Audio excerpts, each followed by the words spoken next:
tayong lahat ay magising, tayo pong lahat ay sama-samang bago po tayo sama-samang magpuri at umawit sa Diyos. Inaanyayahan ko po kayo na pagbilang ko po ng 3, tatalon po kayo ng 4 sapagkat ngayon po ika-4 na anibersaryo ni El Shaddai dito po sa lugar ng Bitiensa. Amen? Okay, handa na po ba kayo? Parang hindi.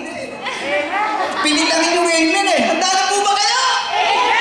Ayan, amen. Ganyan po pag sa Panginoon laging malakas. Amen. 1, 2, 3. 1, 2, 3. Sigaw na praise the Lord! Hallelujah! Purihin ang Diyos! Malakas na papuri sa Panginoon! Amen!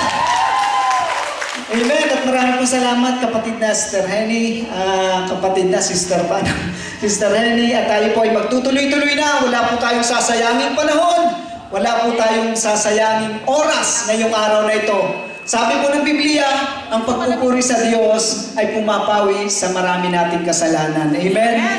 Lahat po tayo nagkakasala. Subalit ang sabi po ng Biblia, para po sa araw na ito, ngayong araw na ito, para po tayo ay mapawi ang marami nating kasalanan. Magkaisa po tayo magpuri sa Panginoon, sumamba sa Kanya.